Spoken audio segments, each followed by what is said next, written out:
Hey everybody, this is Dr. Andrew. I am an A&E doctor in London, and I am interested in bringing expertise back. And so today I wanted to have a chat with Dr. Richard Marks. He's a consultant anaesthetist and founder of Anaesthetists United. Dr. Marks, thank you so much for joining us. So can you tell us a little bit about yourself? Thank you for inviting me. My name is Richard Marks. I'm a consultant anaesthetist in London. I used to be Vice President of the Royal College of Anaesthetists.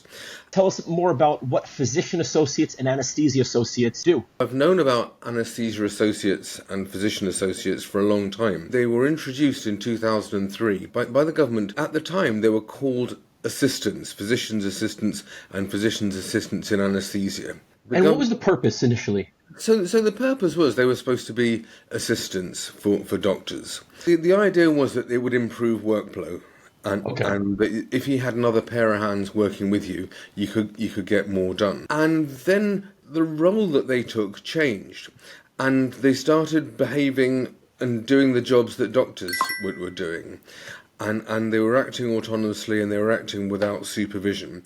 They are not doctors. They have not had the training or experience or background that doctors have. And yet they're being increasingly expected to do the job that doctors do. And we're not here slagging off PAs and AAs. They're important parts of our team, but there's serious issues of patient safety and regulation and the responsibilities that are put on their shoulders that are dangerous for them, dangerous for patients, and dangerous for the people supervising them. So that's why we're here having this conversation, right? Yeah. So look, this sounds like it could be a reasonable idea as an assistant role supporting patient care, but there are clearly a lot of problems in how the implementation has been done in hospital and also in general practice. And so you, as one of the founders of Anaesthetists United, you guys brought a case against the General Medical Council. Can you tell us, what is the General Medical Council and why have you brought the case? So the General Medical Council are the regulators. And when regulation came in, the GMC were given the job, and everyone expected that as part of regulation, there would be a much better definition of what an associate is and what an associate can and can't do. And they failed with that. The GMC have very adamantly said, we will not define the role. We're not going to set standards or limits on what they can and can't do. That's up to the workplace, up to the employer. And we think that's just fundamentally wrong. That sounds mad. I mean, it's just crazy. It's just crazy. It's like the Health and Safety Inspectorate saying, "Oh, we'll let the employers decide what safety equipment you need." That sounds insane. And so you guys brought a case against the GMC in order to have these regulations put in place to make sure that things are safe for patients, safe for PAs practicing, and also for the people that are looking after them, us as doctors. Mm-hmm. That sounds reasonable. There's big news this week about this case, and I want you to share that with everybody if you can. Okay, so the case was originally going to be brought just by us, but we've now been joined by Marion and Brendan Chesterton. Marion and Brendan Chesterton are the parents of Emily Chesterton, who tragically died after she'd seen a PA who she thought was a GP. Right. She'd been to the GP with chest pain, with breathlessness, and with pain in her calf. Oh. And classic symptoms of a blood clot in the leg that has possibly migrated to the lung.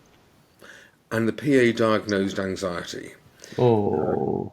I don't want to say too much about the actual case because I know there's a negligence claim being looked at. But the really frightening thing was not only did the family, or did she not realise that she wasn't seeing a doctor, but it didn't actually come out until it got to the coroner's inquest. And even the coroner didn't know what a PA was when it came to it. So Marion and Brendan Chesterton, who are lovely people, who are retired school teachers, and their life and their family's life has just been completely messed up by this tragedy. And they have devoted themselves to campaigning to raise awareness. So they wanted to join with us in the legal case. But the problem for them in joining with us was costs. And particularly the nightmare scenario for them that if they lost the case, they would be liable for the GMC's costs. Right. So what the BMA have agreed to do is to underwrite that. Amazing.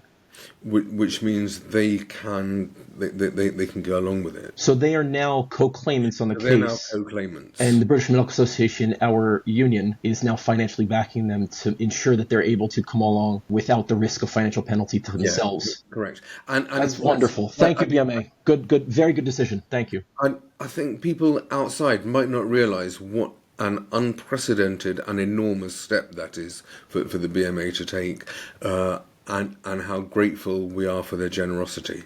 That's brilliant. That's excellent news. One of the things that I just want to emphasise is that there's been a lot of unpleasantness in the debate. Absolutely. And we have tried really hard to not be unpleasant and to not personalise it, because I don't think that helps. I think PAs and AAs are like everyone in the NHS. They are basically good people trying to do a good job. They're doing the best they can. They care about their patients. They are committed and dedicated individuals. And our problem is not with them as individuals at all. Our problem is with a system that just puts two groups of workers alongside each other without defining what the boundaries are, without giving one group the support and governance structures that it needs, and thinks that's an okay way for an employer to behave. And it's Exactly. not. I think the anger should really be directed at the politicians and senior NHS managers that have allowed this mess to happen.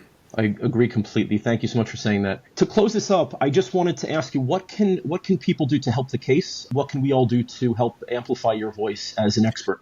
So there's two or three things that people can do. The first is just raise awareness of the whole issue, because still I'm talking to people who don't know what physician associates are. Right. Second thing is we're actually desperately short of money. It's much more expensive than I thought it would be when we started.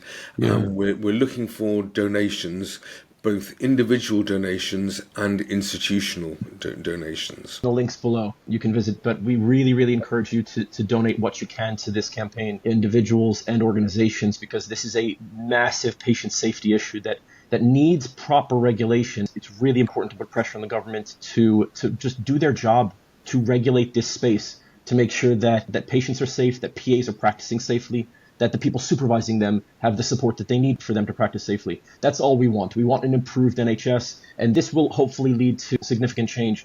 So thank you to Dr. Marks, to Anaesthetists United, to the BMA, to Emily Chesterton's family for bringing this case, and hopefully we'll see a good result. It's time for government to listen to experts. The era of politicians ignoring health experts is over. So thank you, Dr. Richard Marks. Government ministers, listen to Dr. Marks, listen to Anaesthetists United, and let's regulate this space and improve patient safety. Thank you so much, Dr. Marks, for joining us today, and have a good day.